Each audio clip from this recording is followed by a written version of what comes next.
दोस्ती। एक बार की बात है, एक छोटे से गांव में आदित्य और विजय नामक दो दोस्त रहते थे।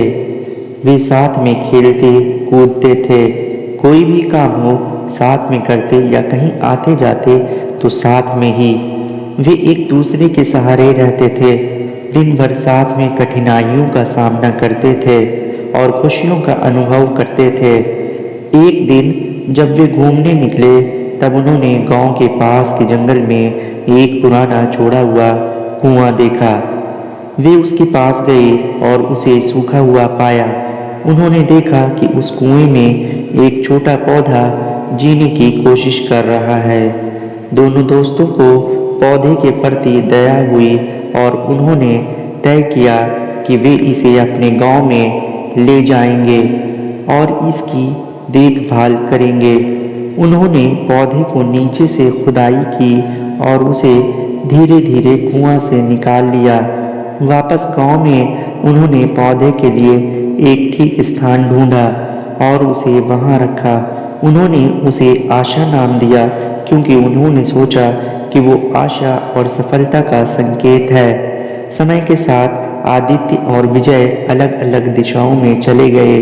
वे अपने अपने काम में व्यस्त हो गए और उनकी दोस्ती में कमी आ गई। दूसरी तरफ आशा, जिसकी वे दोनों मिलकर देखभाल करते, वो भी अकेली हो गई और कमज़ोर हो गई।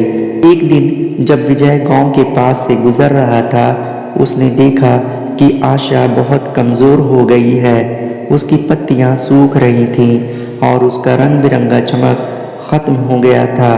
विजय को दुख हुआ और वह जल्दी से आदित्य को ढूंढने निकल पड़ा।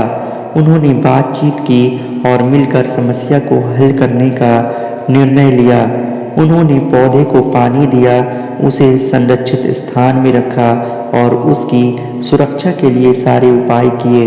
उसे बचाने का भरपूर प्रयास किया। उन्होंने काफ़ी वक्त बाद मिलकर बातचीत की और अपने खुशियों और दुखों को साझा किया। उनके प्रयास से आशा को फिर से जीने की शक्ति मिली। उसकी पत्तियां फिर से उज्ज्वल हुई और वह फिर से विकसित होने लगी। वह एक सुंदर वृक्ष बन गई और उसकी छाया और फूल लोगों को सुख और आनंद देते थे। इस वृक्ष ने समुदाय की एकजुटता और दोस्ती की महत्वपूर्णता को याद दिलाया। आदित्य और विजय ने उस दिन एक महत्वपूर्ण सबक सीखा। उन्होंने जान लिया कि सच्ची दोस्ती विश्वास और सहयोग की जड़ों से जुड़ी होती है। उन्होंने वचन दिया कि वे एक दूसरे का साथ कभी नहीं छोड़ेंगे और उनकी दोस्ती को हमेशा महत्व देंगे।